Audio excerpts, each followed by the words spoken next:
Good afternoon and good morning, everybody, and welcome back to the Blind Press YouTube channel.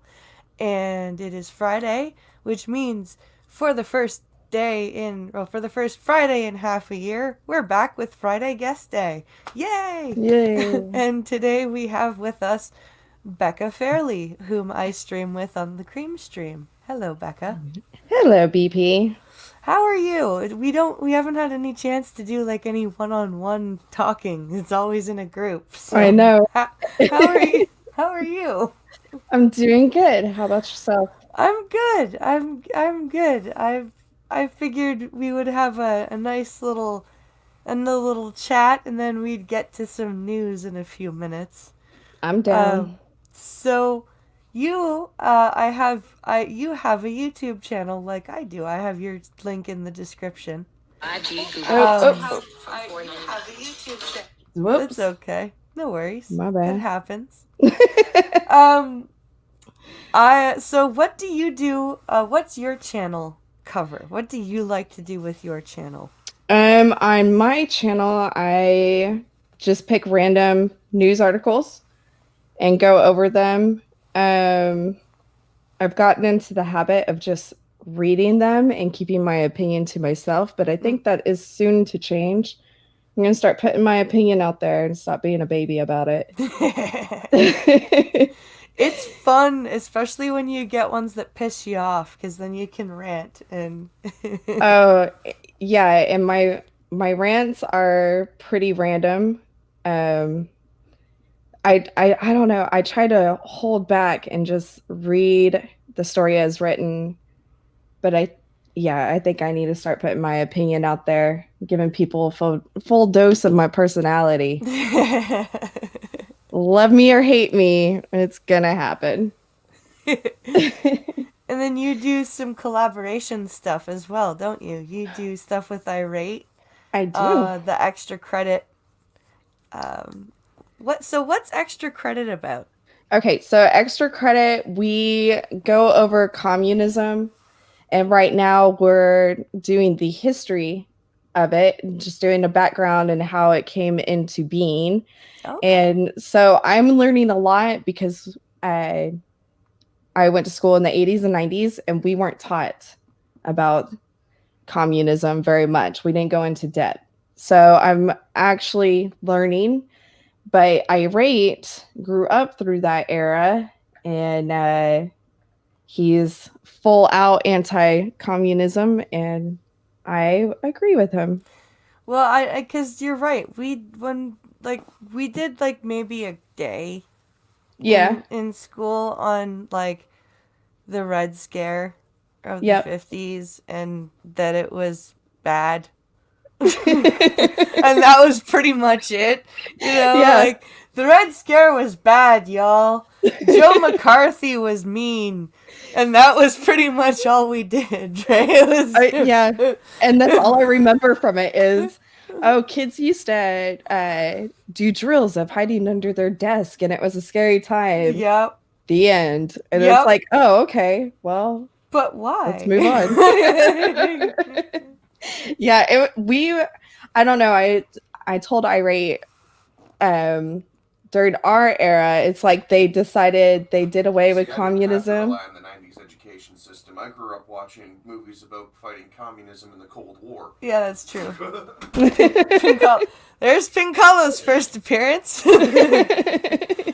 It's a slow day for him today, so he's home. Um, That's nice that he's home. it's nice and it's well because he's losing money, right? So Well, it's yeah. if his wheels aren't turning, he's not making money, but he's also tired. So I think it's a double-edged sword. It's True. True. I can see that. um so yeah, it's interesting to learn stay away from the Reds as Blind Press is wearing a red shirt. Richo. But it's interesting to see the differences in when you grow up and what you learn in history class. It's it's very like I often wonder what my kids are going to learn in history class when Hmm. they get older, Yeah, I and have. what I'm going to have to reteach them. Yeah, so I have teenagers, Okay. and what they learned was very little Mm. and incorrect from what I was taught. So I have had to go back and kind of reteach them and pull up evidence because, of course, they don't believe me over the teacher because I didn't go and get that teaching degree. Yeah. So, yeah, there's definitely something going on in the public schools. They don't want our kids to know the truth of our history.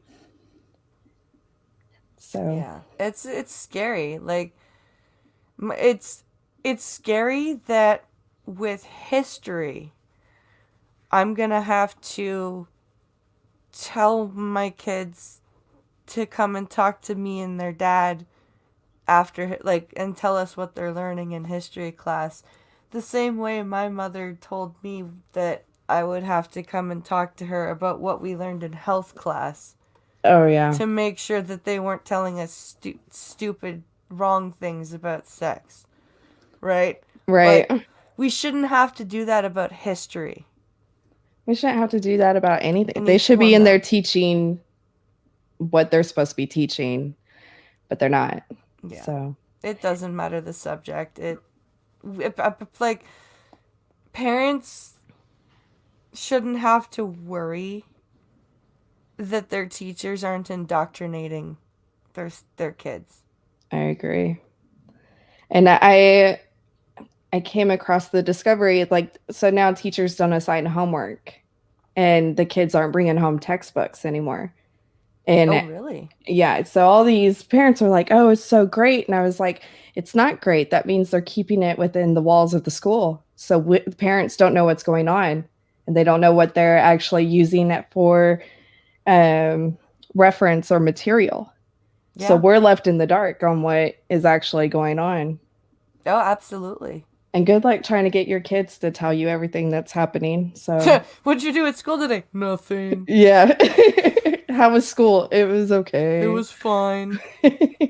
Meh. Yeah, yeah, How exactly. was school? Meh. Meh. It It was school. was, yeah, school was school. You know, it's like you teenagers just there's like this thing, and I remember being a teenager and just somebody would ask me a question and I'd be like, "Do I have to talk? I don't want to fucking talk." Just one word answer, maybe they'll go away. Yeah. I was the opposite. Love to talk. Even if I was wrong, I would still want to talk. It So, depended on who I was talking to. and that's true. That's If true.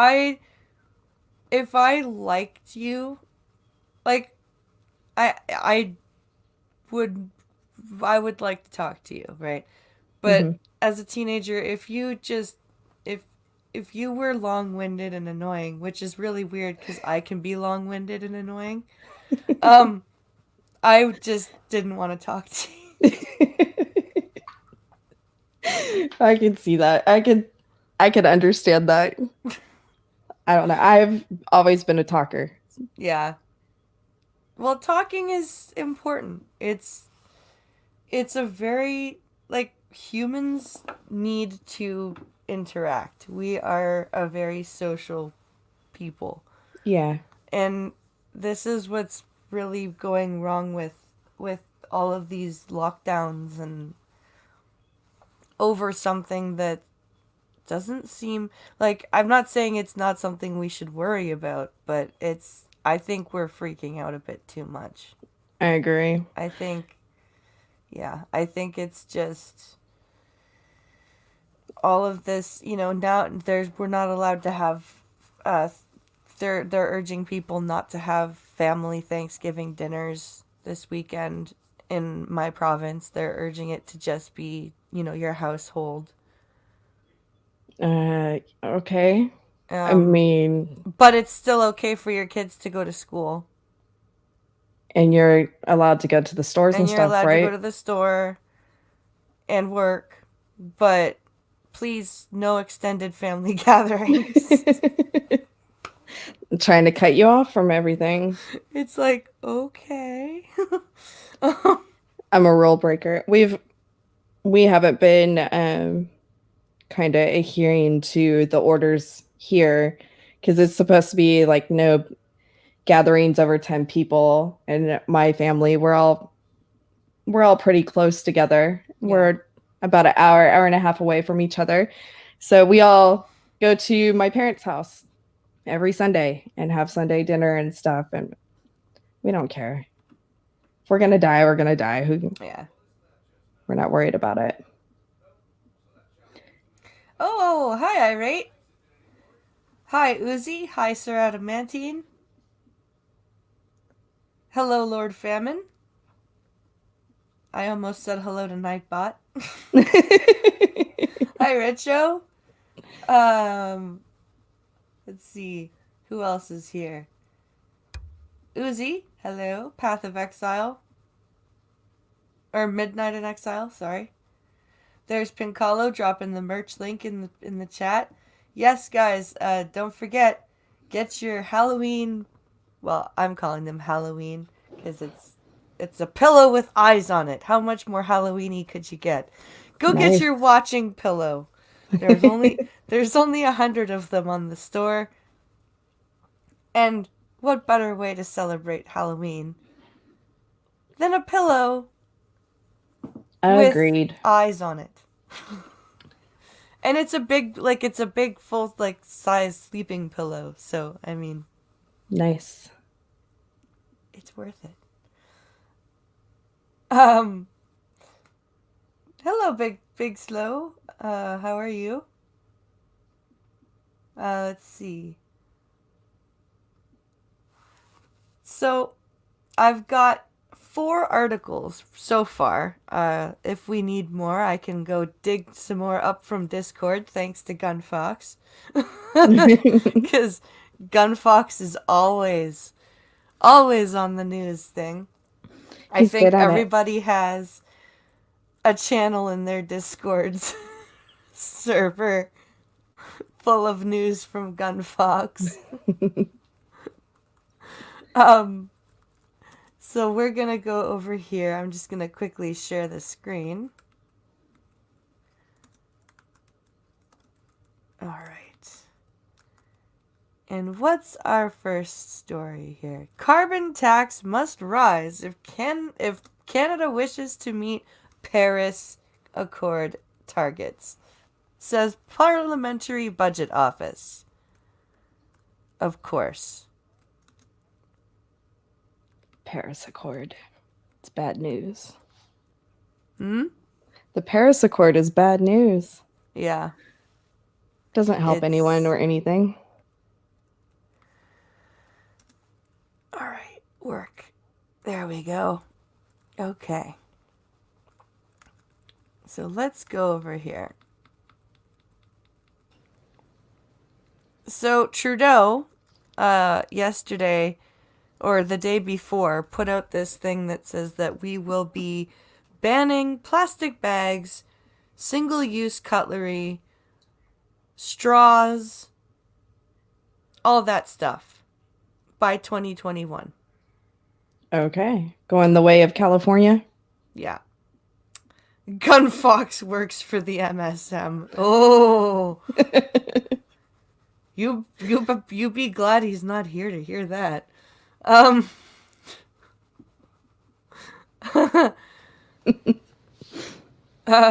Let's see. So, if the levy is capped for big industry, households and other economic sectors will have to pick up the rest. So this is from October 8th. Parliament Budget Officer, that's a weird name, estimates that the carbon tax will have to rise to $117 per ton. Holy shit. Damn. That's a lot of money. Ottawa, the parliamentary budget officer says the federal carbon tax would have to rise over the coming years if the country wishes to meet the targets under the Paris Climate Accord. The issue is by how much and whether the costs are shared broadly, which we all know they won't be. No. So the carbon tax is already set to rise to $50 per ton emissions by 2022, and the Liberals have not said what the path would be for the levy after that. Of course they haven't. Because why would they? Don't know. Right? They don't know. And they probably don't care. I'm guessing. I'd say that's a good guess. Because why would they care? They just want the money. They do. Go away notification. Okay.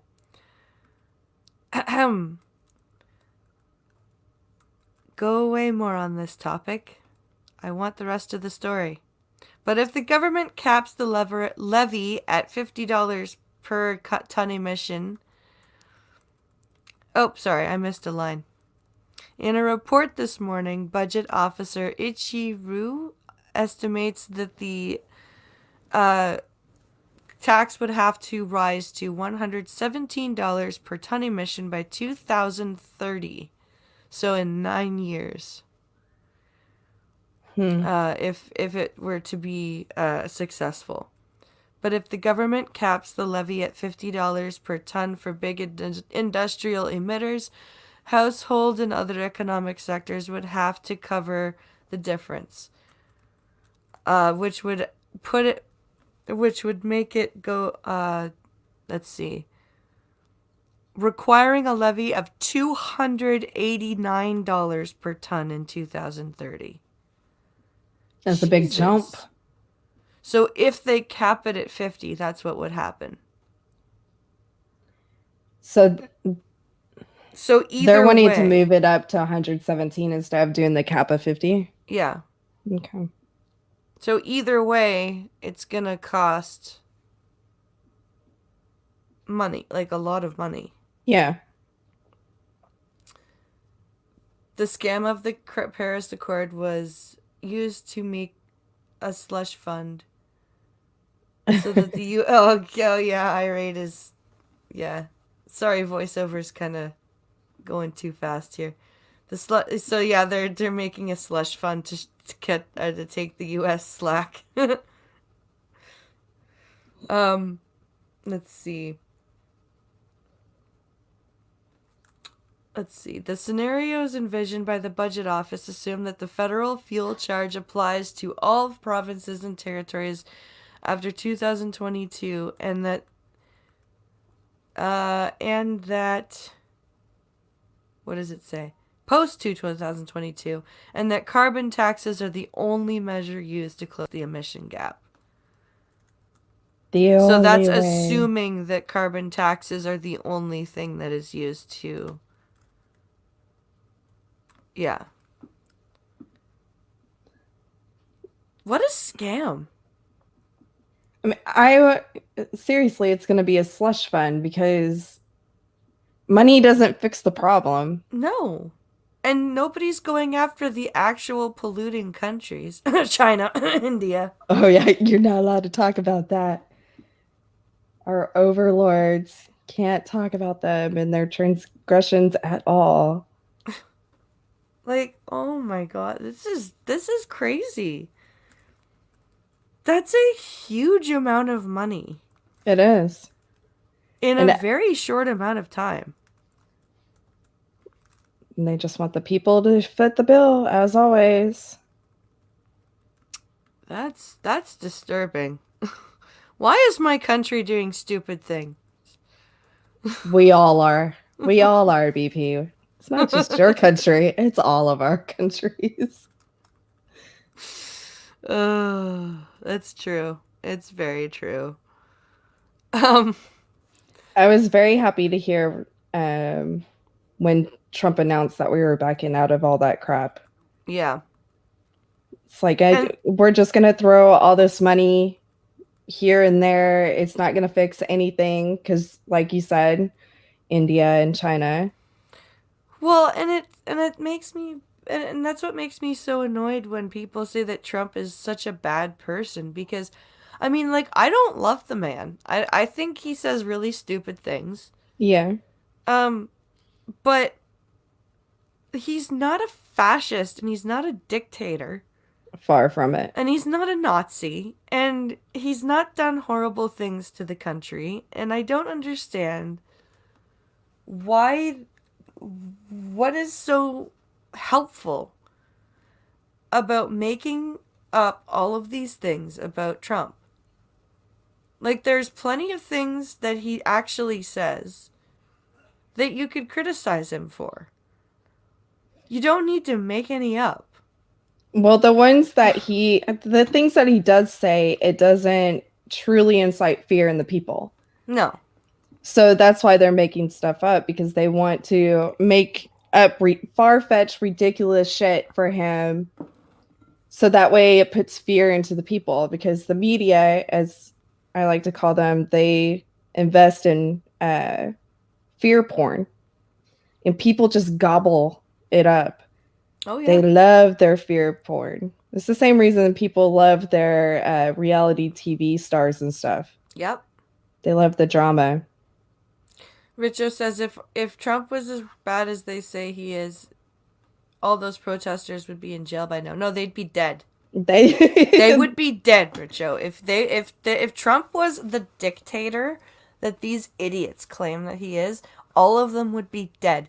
If he was as bad as they say he is, the press corps would not be able to stand in his house to his face, call him all these names. Exactly. There would be a firing squad in the press room of the White House, and it would be live broadcast. Like, it would be like, are you talking bad about me? Firing squad?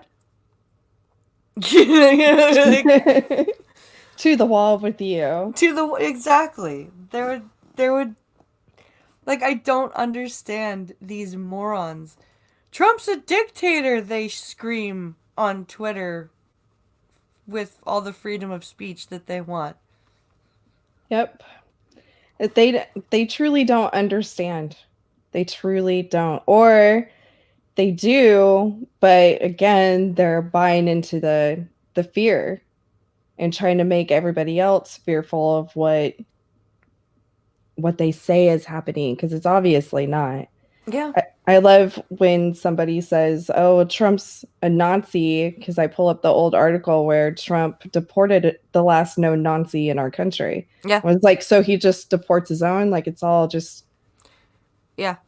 what, a ploy to get him back to the motherland to report? Like, what the hell are you trying to say here? Go get debriefed after 70 years there, Heinz. Yep. Off you go. Oh my gosh. And then nothing that these people say makes sense. No. And if you try to apply logic to anything that they say, you're going to drive yourself crazy. Yeah, bye. Bye. Bye, world. Goodbye. Drive safely.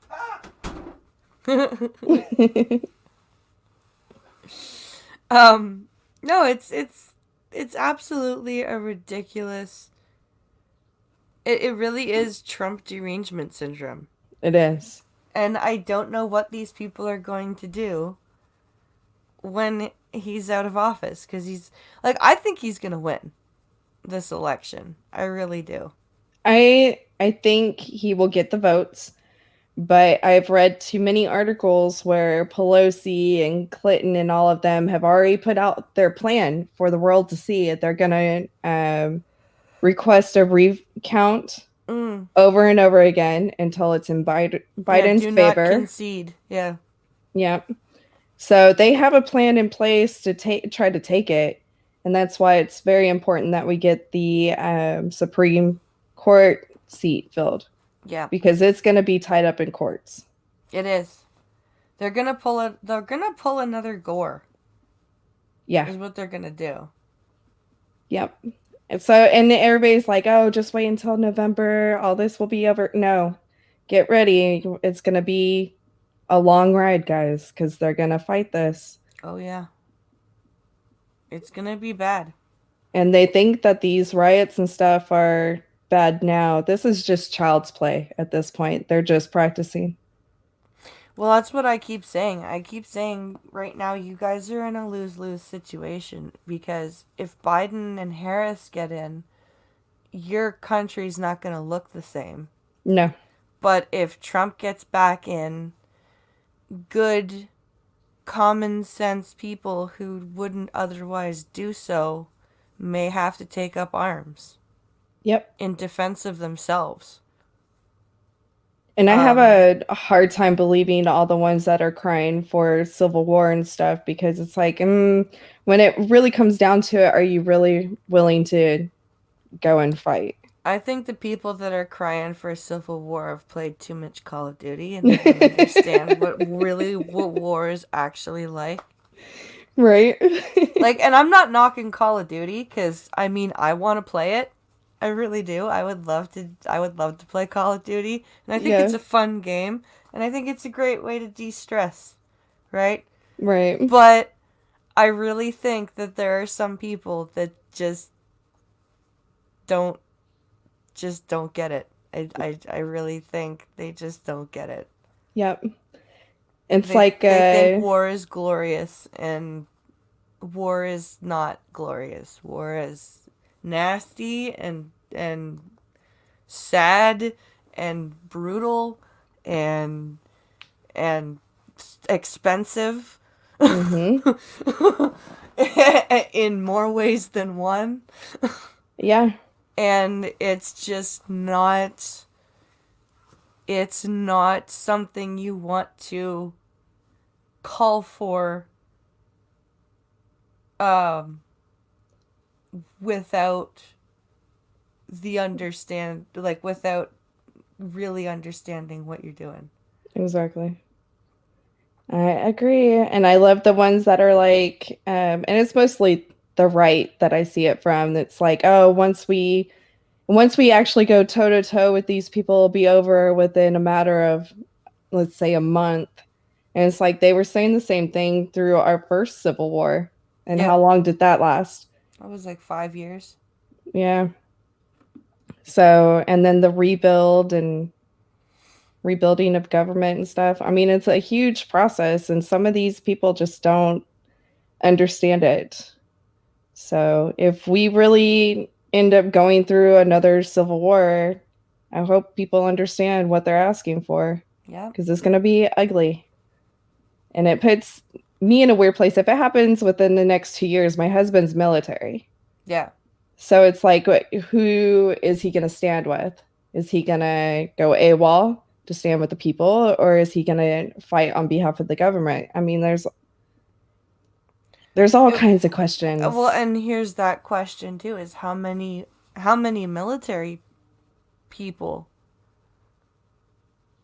would want to stand and fight with the government, or how many of them would go AWOL and say, "Fuck this! I'm not doing this. I'm standing with the citizenry." Right, because they all take an oath, protect the citizenry. So, I mean, from what I hear from the ones that I talk to, they're all saying that they're gonna AWOL and stand with the people. So, and a lot of veterans say, oh, our government won't have control over our military. And I like to point out Venezuela to you. It's like half of them went AWOL and the other half backed the government. So, I mean, don't get me wrong. It would be interesting to see how it would happen and what roads we would go down. But the rational side of me is like, whoa, guys, hold up. Let's not do a civil war. That shit scares me. It's like we're all going to be divided. We're going to go through. Everybody thinks they're still going to do their Amazon orders and they're still going to be able to go to the grocery store. It's not going to be like that. It's going to be like the first one where everybody struggled, people starved. Everybody was going to have to start farming their own lands and stuff. So I just really don't think people, and it's because they're not taught history, they Yeah. don't understand. And I'm all about, hey, fighting against your government. Don't get me wrong. When they do wrong, you got to put them in line. But a civil war, it scares me. Yeah. It's going to Anyway. be like Kosovo, says Midnight in Exile. Yeah. Cannibalism, irate. Oh, man. Start going after the mukbangers first. I don't know. Let's switch gears to something interesting. Let's do it. There we go. Let's go over here. So those of you guys in the chat who are slightly older, you may remember the Avro Arrow, which was a plane. It was an Air Force program, part of the Air Force program in Canada during the Cuban Missile Crisis. But it was forced to be canceled, and a lot of the stuff was lost. A lot of people thought it was destroyed. Hello, Ghost Dog.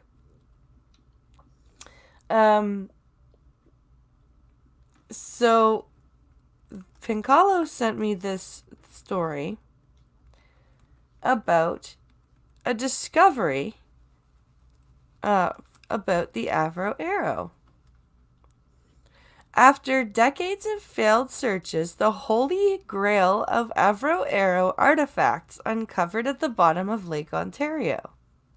The famous test models were of the Avro Arrow were long believed to be at the bottom of the lake, and it took 4 years of searching to find one. Wow. So this is really cool. So this is a picture of the Avro Arrow after it was debuted. So so it was debuted to the world, and so this is the picture of it up at the top of the article here. It looks like a nice plane. I don't know much about planes, but I do admire the designs of some of them. Yeah, it was a very... I don't know much about the concept of the Avro Arrow myself, but I know that it was far ahead of its time.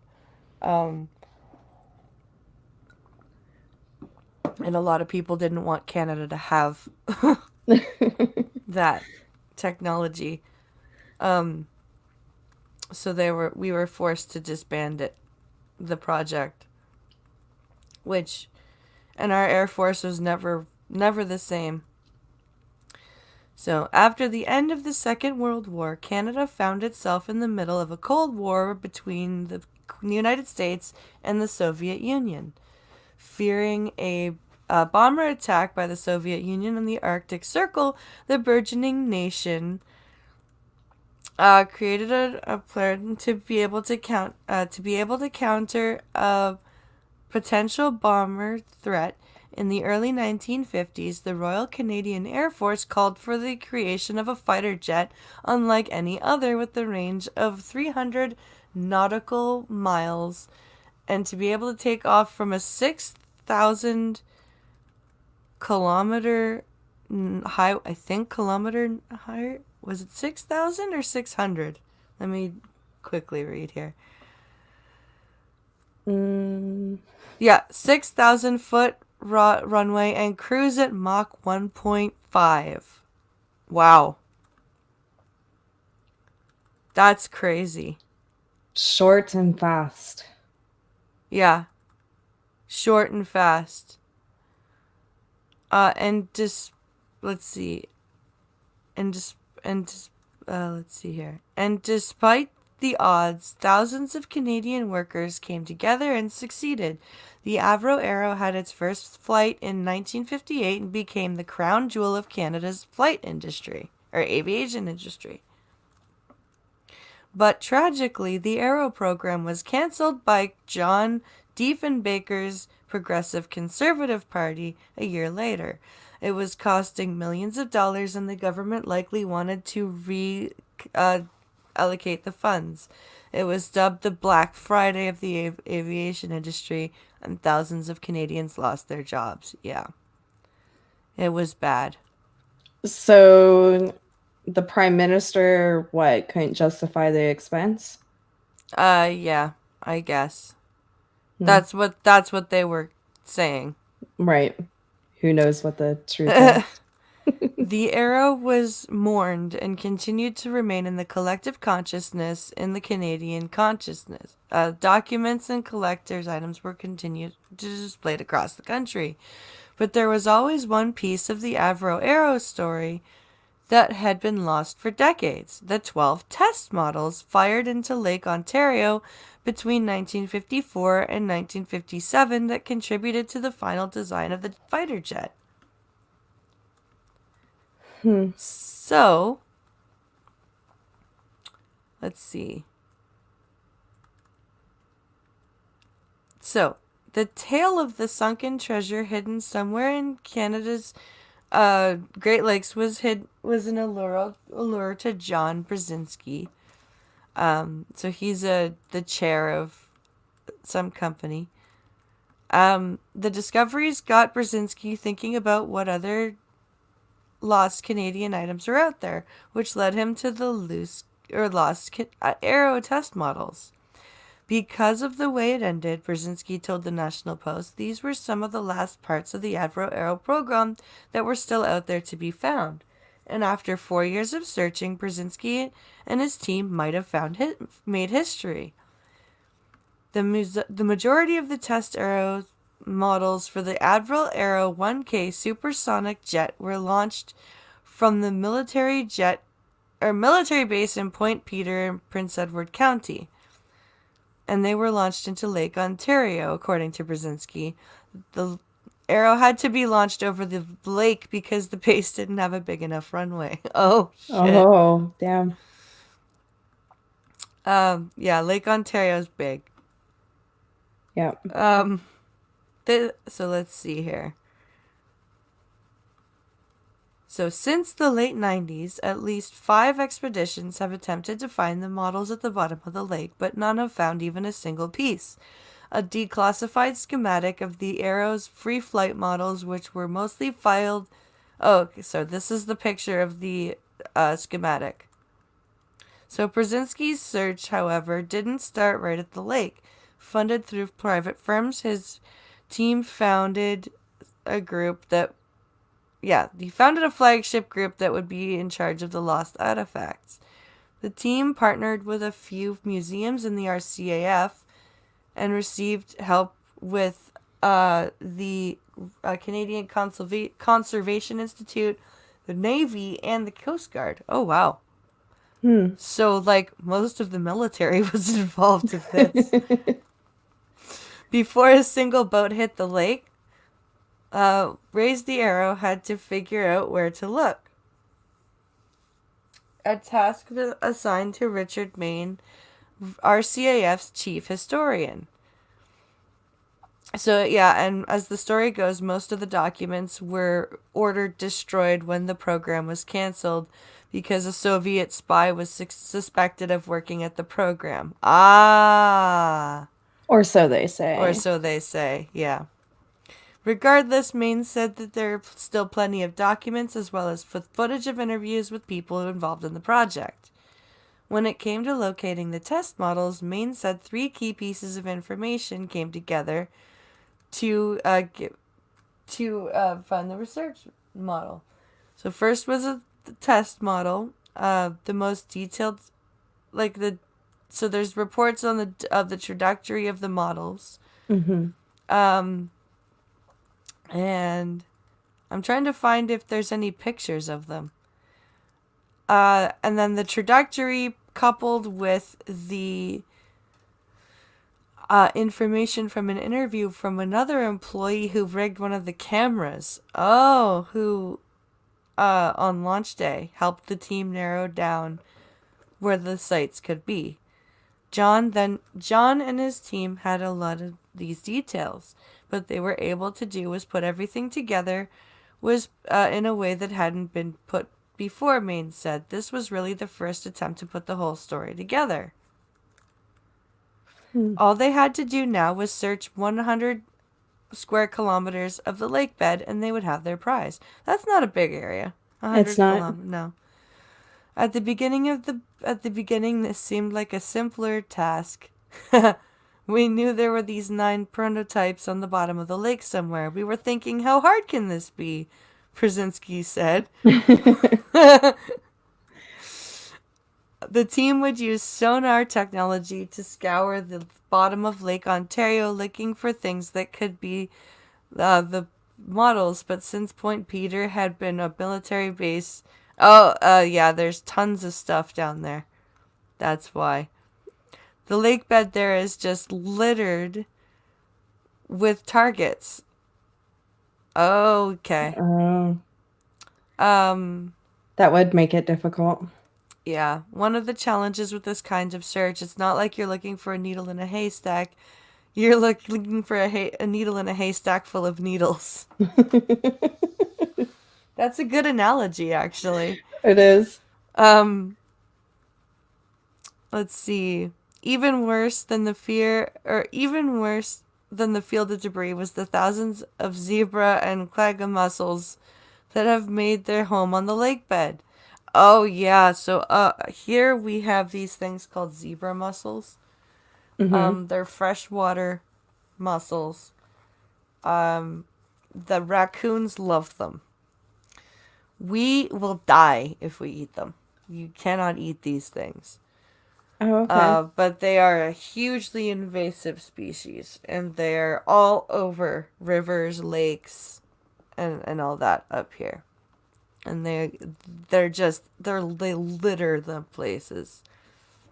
So raccoons are the only things that will eat them? Like raccoons, raccoons and other scavenger, Okay. and like mammals. Okay. So it's like anytime there's rocks that stick up from the bottom, or a dead tree that drifts in, or a nice test rocket or booster rocket, when the quaggas need a place to settle on, they choose to settle on the harder objects. So they're just covering all these objects.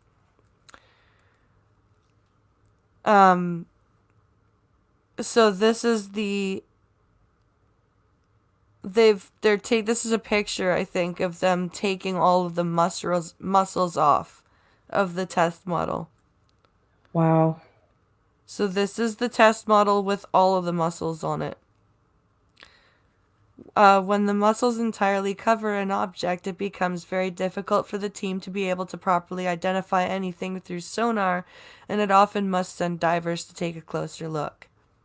As they were combing the bottom of the lake lawnmower style, oh god, in 2017 the team finally found something. It looked like a fully intact aero test model, save for a bent nose and wing, but it didn't look like the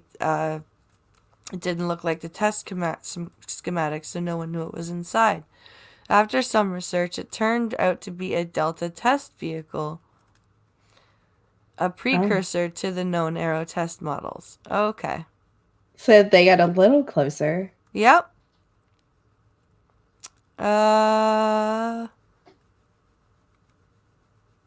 Let's see.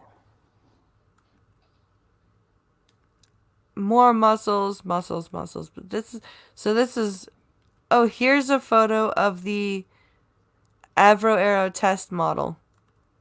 So this was found September 20th of 2020. So they found it at the bottom of the lake last month. And they started this in 2017, you said? Yeah.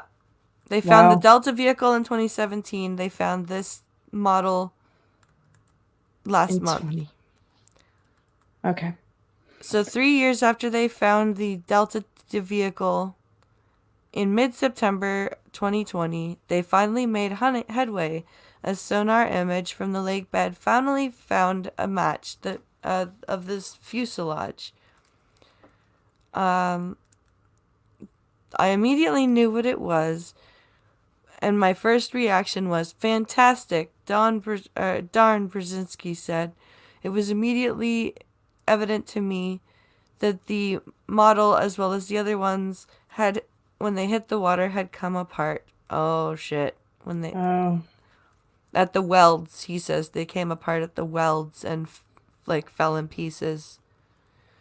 He says the team is still trying to determine how to remove a piece and are planning on examining their existing sonar images nearby. Now that they've found one piece, it becomes easier to find the rest. You can see an image of them, and it takes us back to them where Canada was punching way above its weight. Yep. Our Air Force was on track to be quite a force. And then this was canceled. The Avro Arrow is a huge sore spot. I imagine so. In older generations. I imagine it would be, because it sounds like it just demoralized your Air Force. It really did. Lake Ontario gets as deep as 806 feet. What's that in meters? Do you know? 806 times 3, because it's 3 feet per meter. Do the math, Richo. So, I'm doing math in my head. 6 times 8 is, 806 feet. So 6 times 3 is 18. 3 times 8 is 24, plus 1 is 25, and 3 times 0 is 3, plus 1 is 4, sorry. And then 3 times 8 is 24. So 2,408 meters. Richo. That's how deep it is in feet, and that's not even the deepest Great Lake. Wow. Lake Superior is the deepest. See, I knew they were deep. I didn't realize exactly how deep those lakes were. Yeah, it's crazy. No wonder they sink them all in there. Well, and that they have their own weather systems. Yeah. They're so big that you could call them freshwater oceans, really. Okay, so they're freshwater, they're not saltwater? No, they're freshwater. Okay. The seaway, like the St. Lawrence Seaway, is a bit salty, I think, but it's not like the Great Lakes are freshwater. Okay. And they have like these gales out on the lakes that are just terrifying. That the song, the Wreck of the Edmund Fitzgerald, is about a real ship, actually, called the Edmund Fitzgerald, that was sailing Lake Superior, I believe it was, which is the deepest lake. And it... Oh. Why is Pinkalo calling me? What's up? How many? I divide? I suck at math. Shut up. Divide, multiply. It's deeper than the Marianas Trench, and the Lake Superior is even deeper. Jesus fucking Christ. 2,000 meters, the Marianas Trench. You divide. Okay, fine, but the Marianas Trench... The Marianas... 20-ish. You're telling me the Marianas Trench is only 2,000 meters deep? Oh my God. No, you aren't listening, are you? No, I am. Okay, stop trying to sound smart for a second and listen. It's 200 meters. Okay, I'm sorry. I suck at math. 3 feet per meter. I suck at math. Yeah, I know. Becca's laughing at you.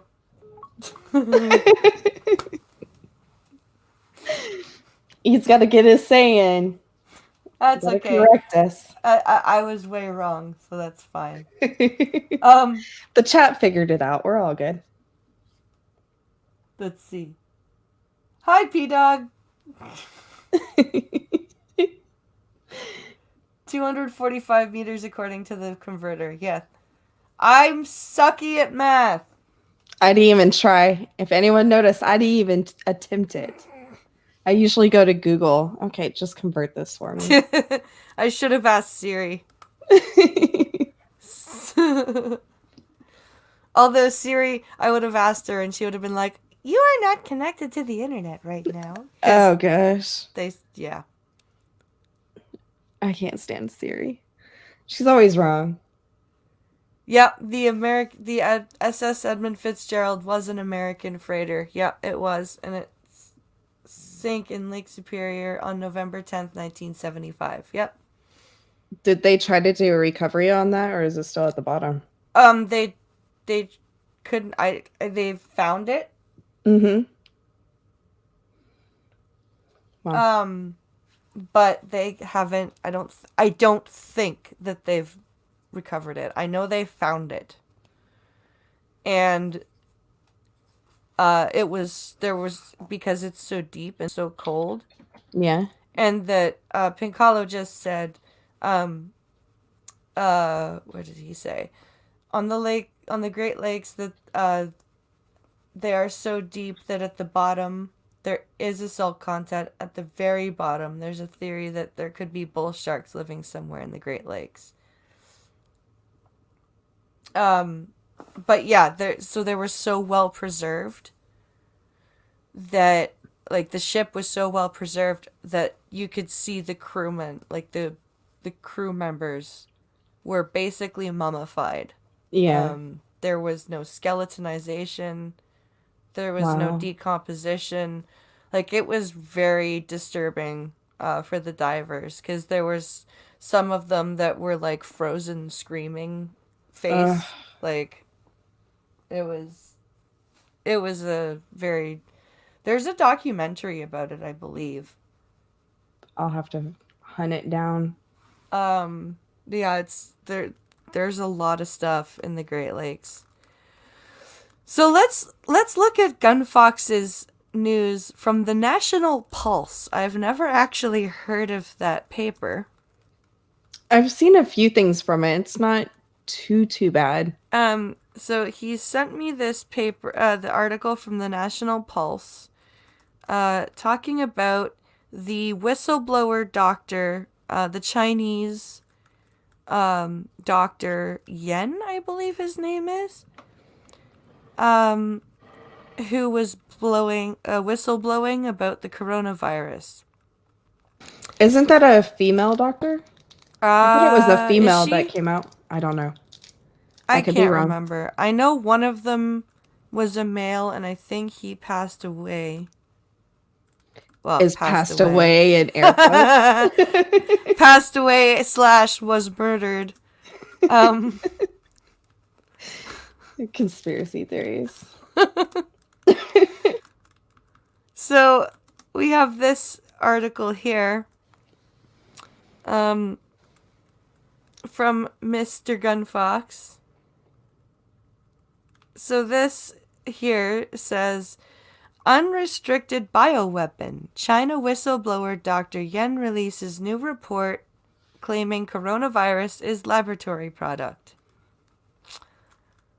Are we surprised? No. I mean, reports were coming out in the beginning about this. Yeah. I guess the doctor here is just confirming what everybody was already saying. So it says the report embedded below explains. Oh boy. We actually have the report somewhere. Two possibilities should be considered for the origin of SARS-CoV-2. Natural evolution or laboratory creation. In our early report, oh my god. Science-y stuff read by voiceover really fast. The conclusion is perhaps the most explosive leak we've seen on the pandemic in the on the pandemic in a while, wherein Dr. Yen Shukeng, PhD, Jiwan, PhD, and Shen Cheng explain. Oh, and it jumps all the way to page 26. Huh. It's if SARS-CoV-2 is of a natural origin, no fabrications would be ordered or would be needed to suggest so. Wait. Why do people have to write these reports so strangely?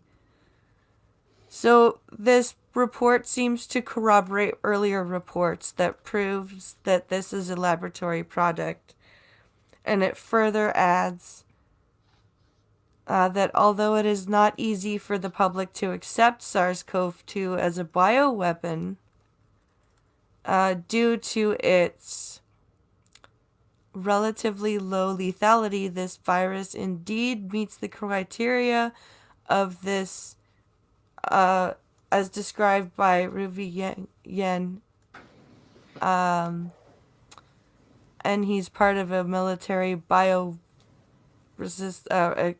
he's part of a military bioweapon terrorism group, like research group. So he knows of what he speaks, I guess.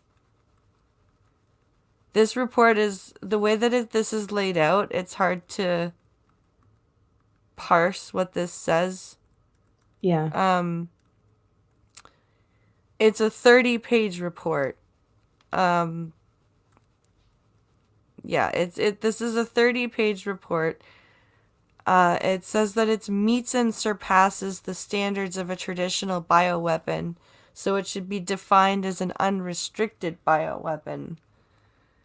And it says, in addition to the 30 pages of scientific detail on the report, Dr. Yen et al. Insist that the scientific evidence and records indicate that the current pandemic is not a result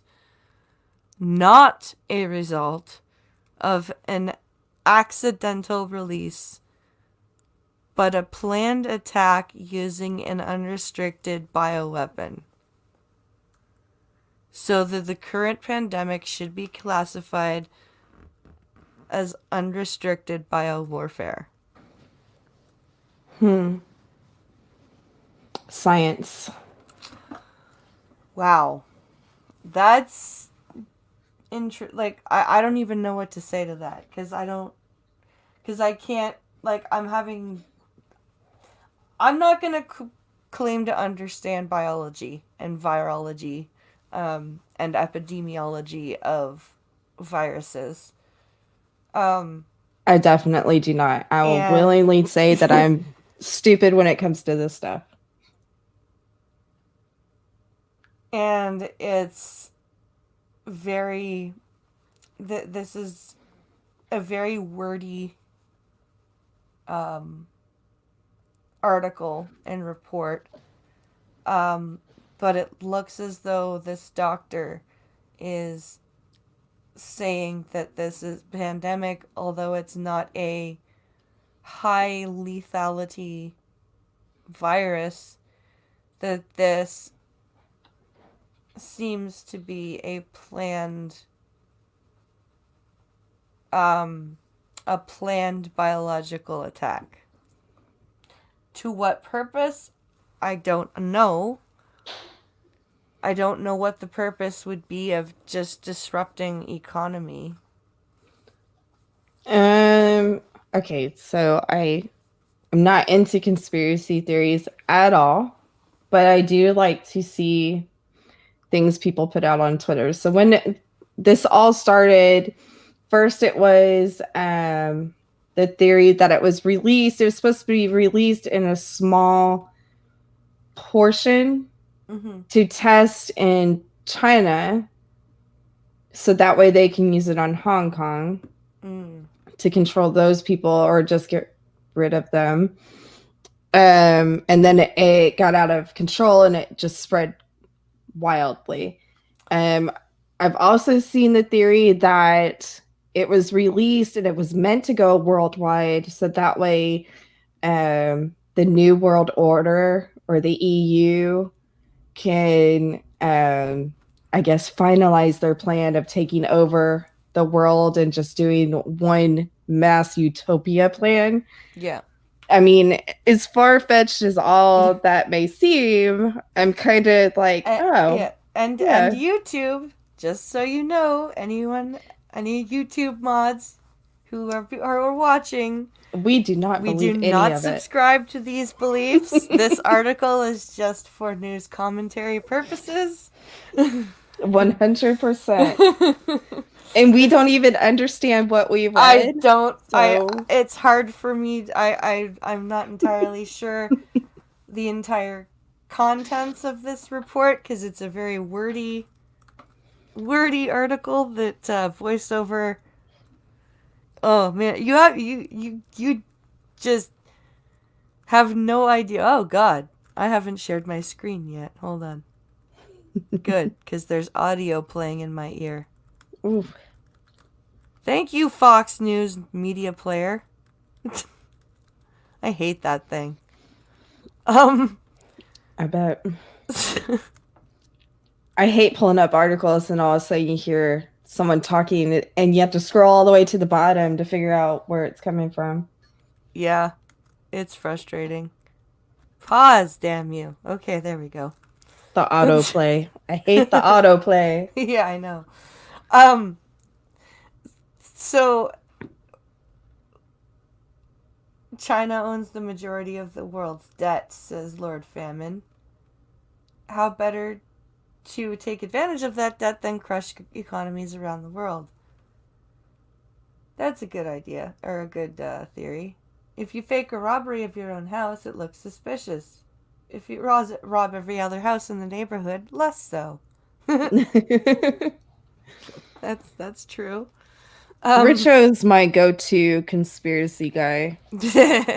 When I hear something, it's like, okay, is this conspiracy or is this true? Because, yeah, I'm typically the one that will put her head in the sand and be like, I don't want to hear it. I don't want to see it.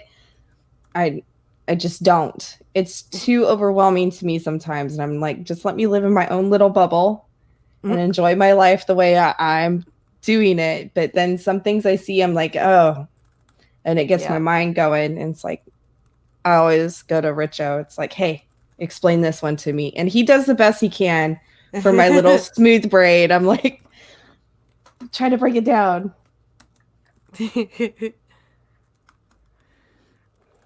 So we're on our last story.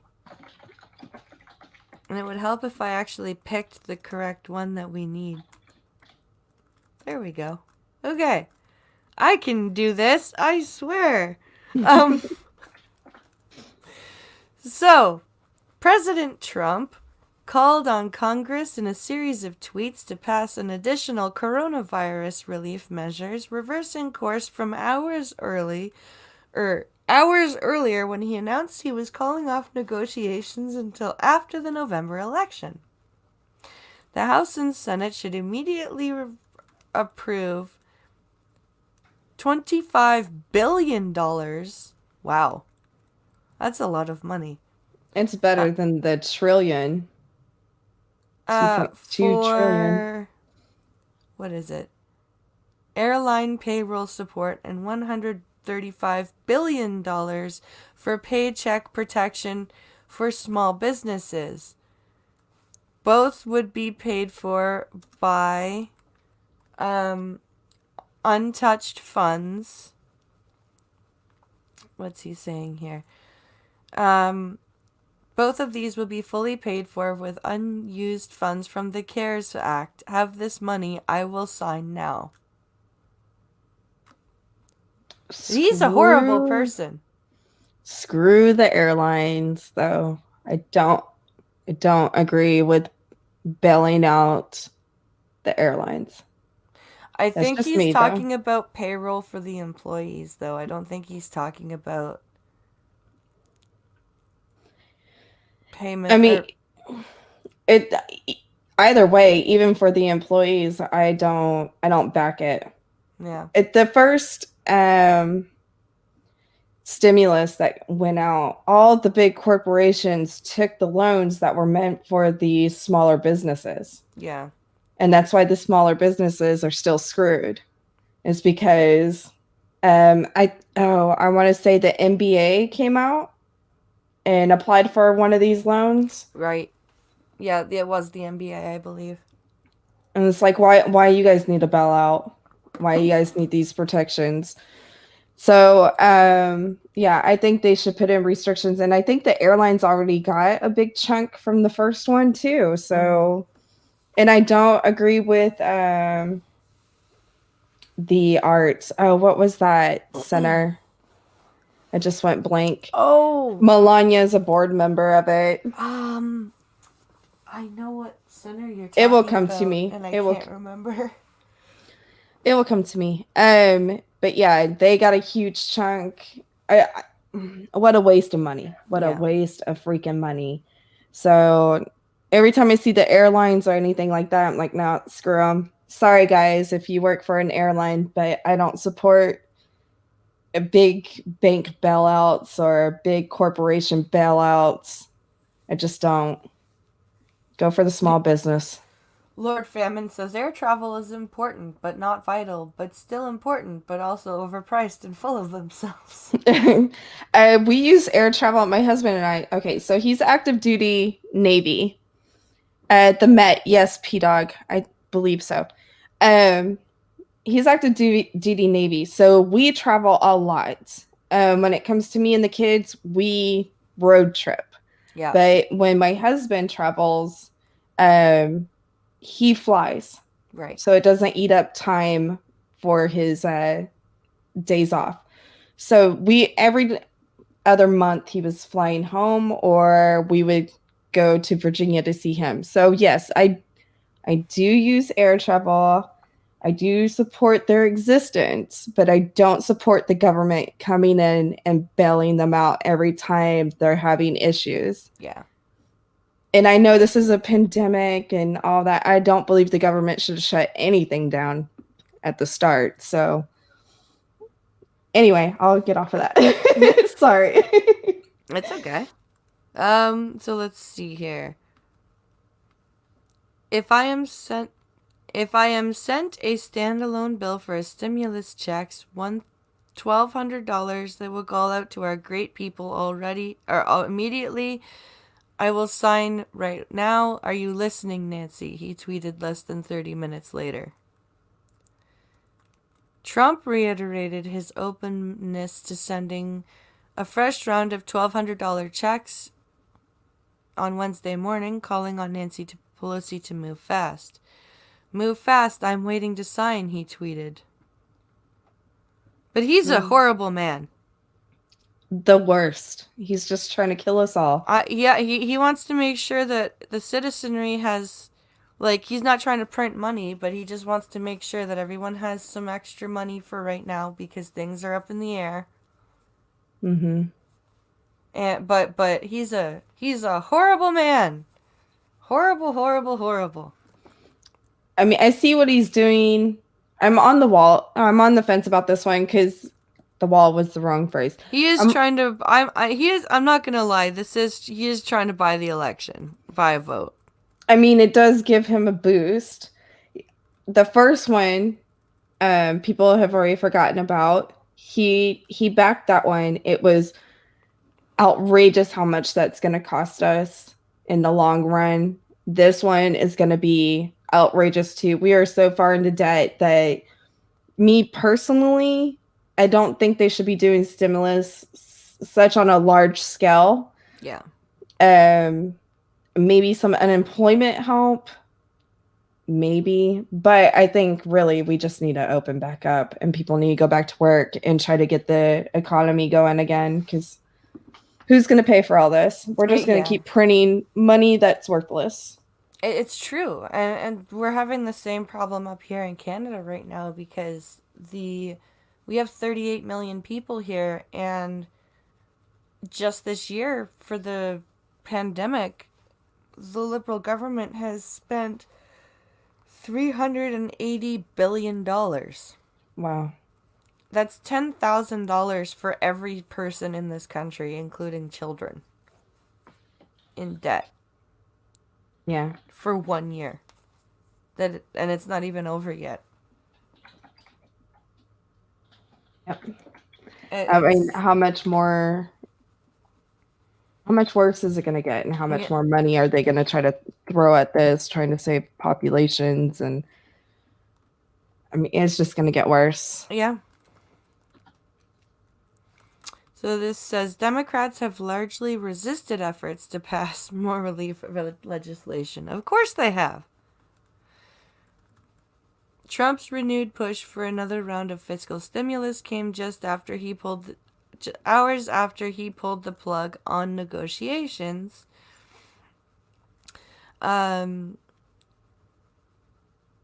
Jolting Wall Street and sending stocks tumbling. I have instructed my representative to stop negotiating until after the election, when immediately after I win, we will pass a stimulus bill, Trump tweeted. The tweet appeared to end a months-long efforts between Pelosi and Treasury Secretary Steven Mnuchin, who had spoken for an hour on Monday and briefly on Tuesday to strike a deal. During the Tuesday call, Mnuchin confirmed that Trump had called off negotiations, according to a tweet from Pelosi's chief of staff, Drew Hamill. Pelosi expressed her regrets of the chief of staff's decision. Mnuchin and Pelosi spoke again on Wednesday morning, during which the secretary inquired about a bailout for the airline industry, according to Hamill. The speaker reminded him that Republicans blocked that bill on Friday and asked him to review the de Blasio bill so they could have a conversation. Yeah, because the de Blasio bill is... Wow. Okay.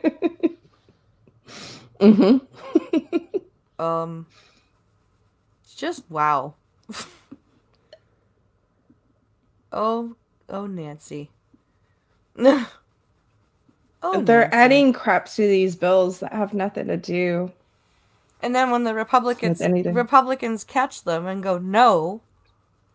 Yeah, why they want us to send funding to California, let's see, Chicago, Yeah. Minneapolis, and it's due to all the damages caused by the rioters. And it's like, why are we sending money, federal funds, to bail out these Democratic mayors and governors that allowed that stuff to go down in their states? And what does it have to do with this pandemic? So they're trying to sneak in federal funding for these cities that are having major issues right now. Yeah. And Republicans are putting the kibosh on it, which... Good for them. Yeah. Last week, U.S. Airlines began cutting 35,000 jobs following the expiration of the $25 billion bailout fund that was created this year as part of the CARES Act. Okay. Although Democrats and Republicans broadly agree that another bill is necessary to aid the economy's recovery, they sharply disagree over the size and scope in it. Oh my God! Listen to this number. This number is huge. So, House Democrats passed a $2.2 trillion aid package last week, down from the $3.4 trillion offer, whereas the Trump administration countered with a $1.6 trillion plan. Pelosi said that was not enough. Yep. Because the 1.6 trillion is after they skimmed out all the federal funds to these riot cities and stuff. Yep. And corporation bailouts.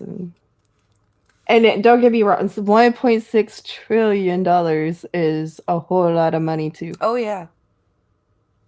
Just print all the money. Make it rain, guys. What could go wrong with that? Yeah, print it all.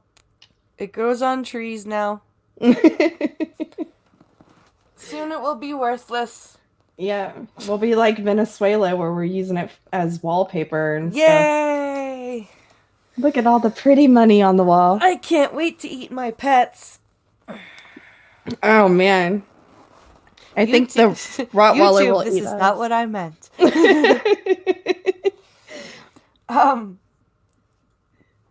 Oh my goodness. Riot cities need to fix their own shit, says Irate Prostate. I agree. 100%. They're just letting Wheeler get him Oh out. God. Yeah. And his there's some chick running to take his place, and she was like the president of Antifa in that area. Oh man. And I was like, wait, hold on. I thought Antifa was just an ideal.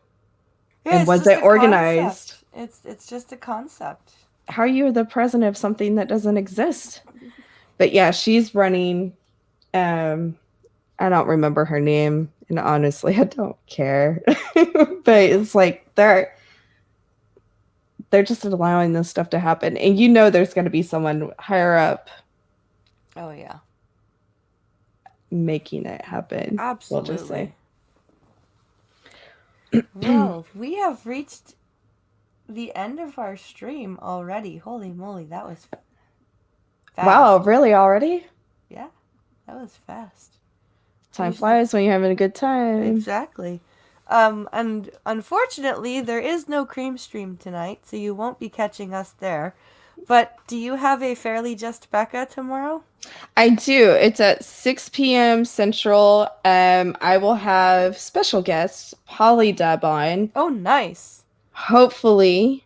I was gonna say, hopefully, if you need a last minute replacement, I feel free to ask. I can try. I will do that. I can try and help you out. Awesome. I appreciate that. You're welcome. Yeah, last time it was Ranting Monkey. He had family in and he slept in. But Jack Cochran was in the chat and offered to join. So he hopped on and then Monkey joined us, and it ended up to be a great show. But I'm definitely gonna ask them to both come back separately and have their own time. But yeah, that would be great. So keep an eye on your DMs, PP, because I might be messaging you. I will definitely keep an eye. I message him every day. Hey, Polly, don't forget about Saturday. And I understand life happens and people forget, and it's all good. But yeah, that should be fun. And then I have another one Saturday. Sunday, because we just talked about Saturday. On Sunday at 8 p.m. Central Time, I'll have another episode. I'm going to try to change up my Sunday show because it's usually just me. I'm reading articles for about an hour. But I think I'm just going to start inviting people from the chat to join me. Okay. And get a couple people to come in with me. So just to spruce it up a bit, because I know people get tired of hearing me read. I'm not the best reader, and I make up my own words. So that's always fun. Hey, it's Mad Libs. Right? So yeah, that's what's going on this weekend. Nice. So be sure to catch her, Becca, on those shows. Her link is in the description of the stream. Don't forget also to watch the Star Trek stream tomorrow at 5 p.m. Eastern, 4 p.m. Central, where we will be discussing Star Trek Nemesis. And then I have to come up with another topic for the Star Trek stream. And then, of course, the Blind and the Special Sunday at 10 p.m. Eastern. Unless we decide to move it, we may think about moving it. I don't know. I don't know if we were serious about that. But for now, it's at 10 p.m. Eastern. And of course, there's the Blind Press merch store. Get your shirts, get your stickers, get your mugs, and your watching pillows. Always, I love those. I want one myself, but thank you all for watching. Thank you to Becca for joining me. It was great fun. Thank you for having me on. I had a blast. No worries. And have a great rest of your Friday and a safe weekend, everybody. Thanks for watching. We'll catch you later. Bye, guys.